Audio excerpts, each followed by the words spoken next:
Vila, é consenso que a comunicação do presidente Bolsonaro, que às vezes, como você falou, um pouco truncada, acaba atrapalhando, não ajuda nesse momento a economia do país, que é a recuperação histórica mais lenta que o Brasil já viveu. O que pode ser mais danoso para o país entre os erros do governo?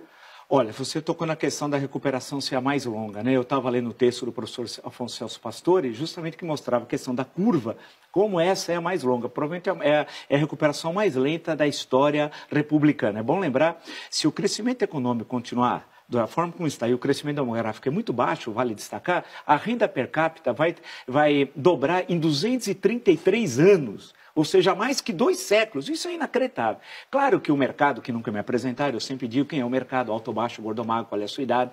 Mas vamos falar, o grande capital, esse é o mercado, é o grande capital, a definição é outra, clássica do século XX, seria muito melhor, está preocupado com os rumos econômicos do governo.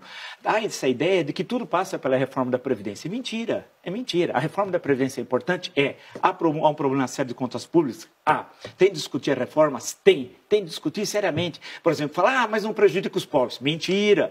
O PIS, rico tem PIS? Rico nem sabe o que é PIS. Né? E o fim do abono do PIS, até 2 salários mínimos, diminuiu para 1. E nos estados como São Paulo, Espírito Santo, Minas, Rio de Janeiro, o salário mínimo regional é superior ao salário mínimo nacional. Portanto, ninguém receberá o abono anual, que para os ricos, R$ 998 não é nada, mas para quem é pobre é muito. Então, a grande questão é que o mercado já entendeu que esse é um governo que tem enorme dificuldade. Não é só problema de comunicação. A questão econômica mostra que não tem rumo. Não há um rumo econômico. Você não pode dizer que a reforma da Previdência é o programa de governo. A reforma da Previdência por si só não resolve os problemas econômicos, assim como a reforma trabalhista do Temer não resolveu. Você precisa de uma série de políticas macro, ter uma visão complexa, ter um projeto para o país. A grande questão, o governo não tem projeto. Mas o Paulo Guedes pode ir embora. Vá. Que livro o Paulo Guedes escreveu?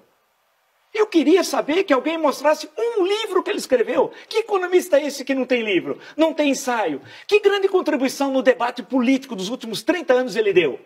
Ele chegou dos Estados Unidos, estava em Chicago, foi trabalhar no Chile do Pinochet. Não estou dizendo que ele era simpático, a ditadura do Pinochet foi trabalhar numa universidade do Chile. Mas o que ele escreveu sobre o Brasil? Então, essa ideia que tem um salvador na economia, um salvador na política, Guedes, Bolsonaro, não tem nada a ver.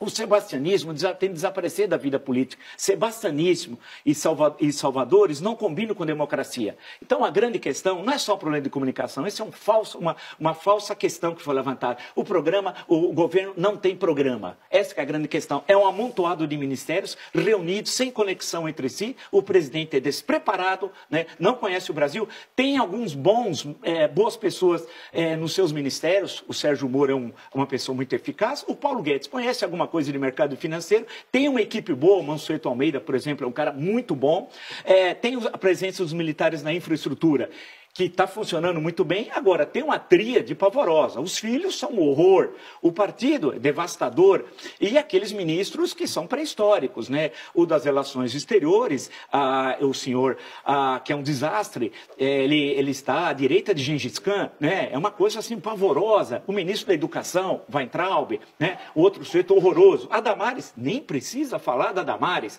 né? Então, a grande questão é que é um governo sem rumo. Agora, o país vive, você destacou, a maior crise econômica da sua história. Provavelmente que o Brasil vai crescer 0,8 esse ano. Não é possível, né? Então tem de ter um projeto. E aí o governo, como não sabe o que fazer, porque o Bolsonaro é despreparado, acho que ele nunca leu um livro na vida, e eu tive com ele em 22 de maio de 2017. O Brasil foi apresentado para ele, em parte, num debate que eu tive com ele durante 40 minutos. Ele não conseguia falar, ele tem um vocabulário de umas 500 palavras, 400, né? Ele não tem ideias, não leu nunca nada. Nada. Ele não consegue dar ele vai em Itaipu, fala da ditadura do Stroessner. Vai ao Chile, fala do Pinochet. Agora ele vai à Hungria, à Polônia, falar em regimes de extrema-direita e antissemitas. A Polônia é antissemita, o governo da Polônia. Ele vai lá. Ou vai querer falar com o Salvini, que é o vice-primeiro-ministro da Itália, que é um sujeito que é extremamente reacionário, um simpatizante de Benito Mussolini. Agora, o Brasil tem uma Constituição democrática que ele nunca leu. Eu duvido e desafio o presidente da República a dizer que leu a Constituição brasileira, do qual ele é o primeiro mandatário do Poder Executivo. Ele não leu. Então, nós estamos num momento que você tem uma sociedade civil super dinâmica, e uma estrutura aqui em cima ultra atrasada, que é a estrutura política. E em cima, no Executivo, um incapaz.